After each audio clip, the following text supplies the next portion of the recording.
Joe knows taxes. Joe knows the market. Joe knows Social Security. Joe knows income planning.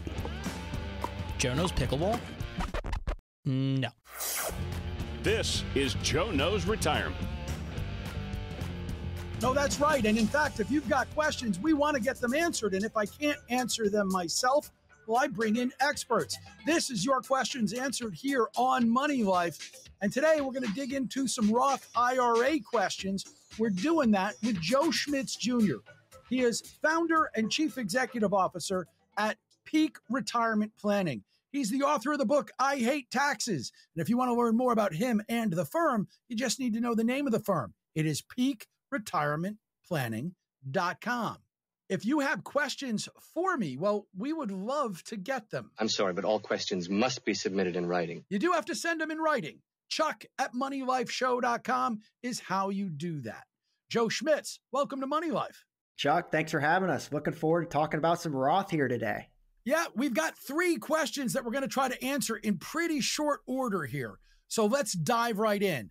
We start with Daryl in Bartlett, New Hampshire, who writes, Chuck, I've heard enough about Roth IRA conversions to know that I want to do it, but I have a few worries. The first is whether I have enough cash on hand to pay taxes on the conversion. I don't keep much of a cash cushion, and my old self-directed IRA that I would want to convert to a Roth has about $450,000 in it. I'm in my late 50s, and I'm not really planning to retire for over a decade, and even then, I think I'll keep working at least part of the time for as long as I can.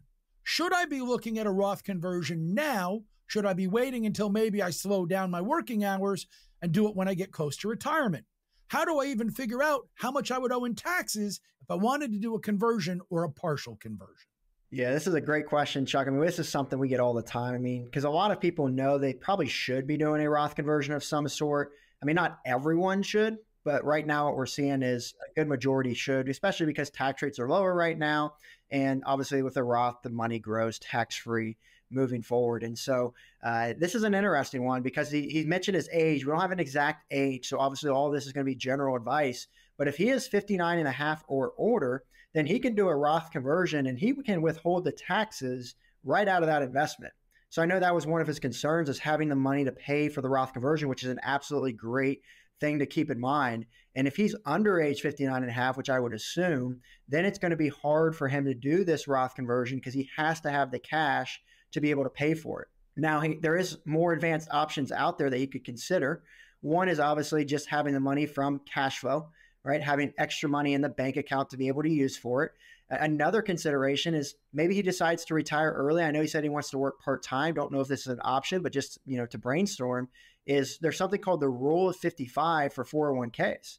And that means that you can take out from a 401k without penalties if you're retired under age 59 and a half. And so we've done that with a lot of our clients in this type of situation. But if he's going to continue working, that may not be an option. Now, another option to look at is what's called SEPP, substantially equal periodic payments. And if he has an IRA outside, I'm not sure he does, but if he did, then that's something he could look at utilizing to pay those taxes by taking that out over a period of time without any penalty. So those are all options to do it. But let's maybe make this a little more simpler to keep in mind as well.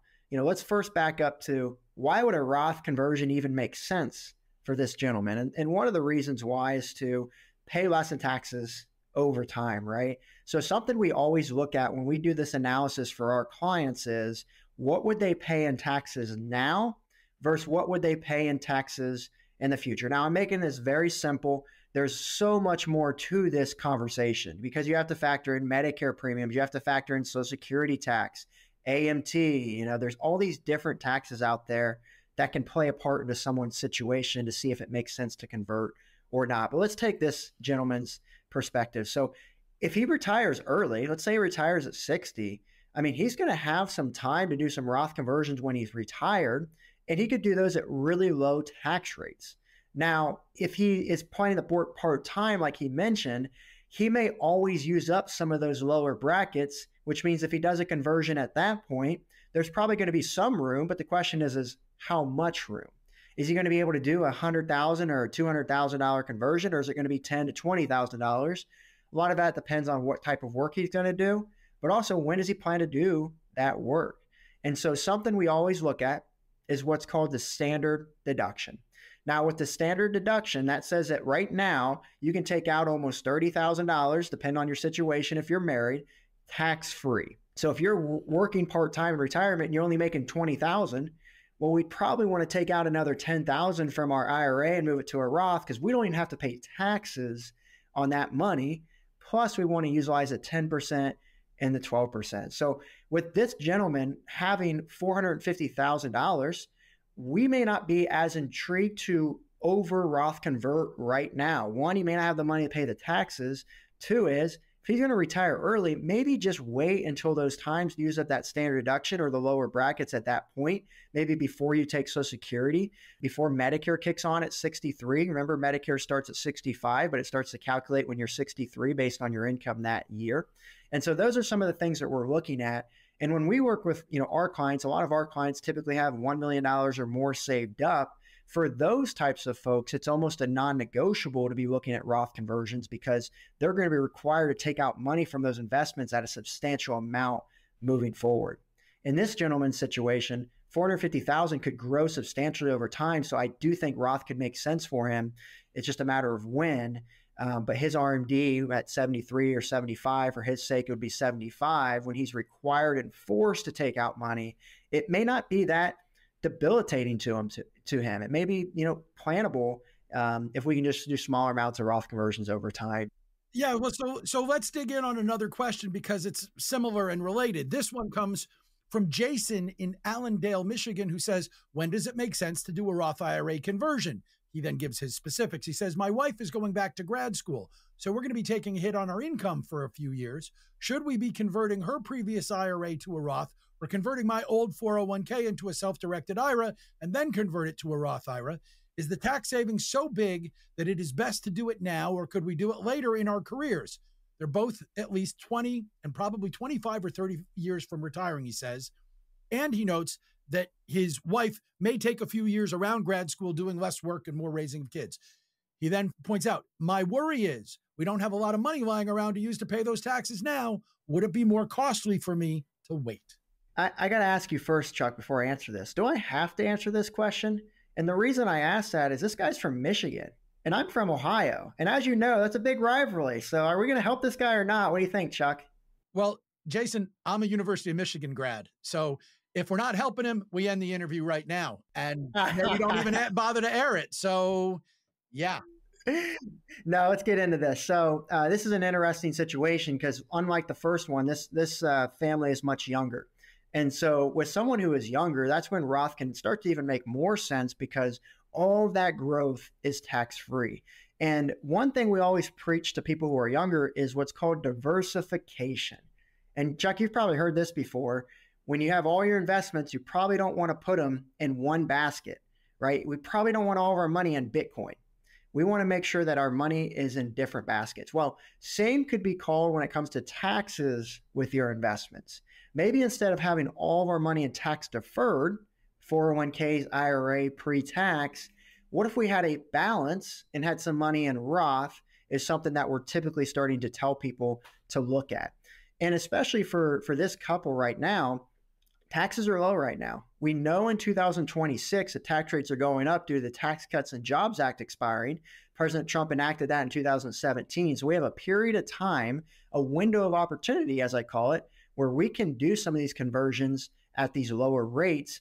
And for someone, I mean, he's high income, it sounds like, but if you're married, you can have up to about $400,000 of room for your income plus any Roth conversions on top of that to convert, and you'll only have to pay a 24% tax.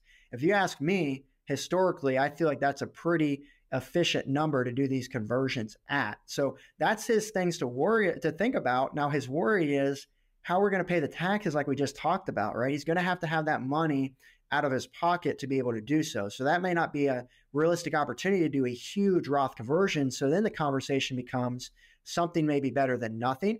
Let's see how much we can convert with the money we have to pay the taxes. But I'm also going to flip the switch here and say, maybe it makes sense just to do a Roth contribution. So for a Roth contribution, any age, myself, I'm not 60 years old, but if I contribute $5,000 to a Roth IRA, I can take that out tomorrow. And so there's no issues on the contribution of taking it out, no penalties, no tax. You would only run into issues if you took out earnings. So if it grows to 7,000, you don't want to take out 7,000. You'd only want to take out your 5,000, let that earnings sit there. So that could be a way for them to have more control of this money in case they needed it for something else. First, locking it in with the Roth conversion. So hopefully that helps cover some of those concerns and questions there, Chuck. It does. Quickly, because we're on limited time. Let's get a third question in because I got 3 Roth-related questions. This one's from Jim in Santa Clara, California, who says, Chuck, love the show, which I only just started listening to a month ago. You invite questions all the time, so here's mine. Does a Roth conversion today still make sense? I'm 30, work in Silicon Valley, and earn around $160,000 before bonus, maxing out my HSA, maxing out my 401k, and I've always maxed it out. So I have 401k plans from 2 old jobs. That's pretty much all I could convert right now. I contribute to Roth and 401k. Does an additional Roth conversion make sense? I mean, this is almost the same exact case study as we just saw earlier. Obviously, I'm sure their situations are very unique and different, but I would say the same type of thought process is going to apply here. Again, try to convert as much as you can to have that diversification in place. But also, I'm a big fan of Roth right now. I mean, I wrote an article in Kiplinger. It was called I Love Roth IRAs and Roth Conversion. So I have to make that very clear because I may be a little biased on this strategy, but I do want to make it very clear as well that we are ultra, aware of the situation to see if it makes sense or not. I hope I've made that clear here today. But for someone younger that's making a high income and expecting to make a high income over time, Silicon Valley incomes are probably going to be pretty high ongoing. That Roth can start to make more sense. See all that growth tax-free for at least 2 years. And then in 2 years, reevaluate. Maybe tax rates go up to 70% like they were back in historical times. If that's the case, maybe the tax deferred and the pre-tax makes more sense. So it's an every year decision. Right now, if you can do the Roth, that's where we're typically advising people to do. But obviously, it's going to depend on their situation there. Joe, great stuff. Thanks so much for joining me on the show to talk about it. Yeah, Chuck, thanks for having me. That's Joe Schmitz Jr. He's founder and chief executive officer at Peak Retirement Planning, which is online at peakretirementplanning.com. And he's the author of the book, I Hate Taxes. You can get it by going to the website to check it out for yourself. So again, peakretirementplanning.com to learn more about him, the firm, the book, and to get your copy for yourself.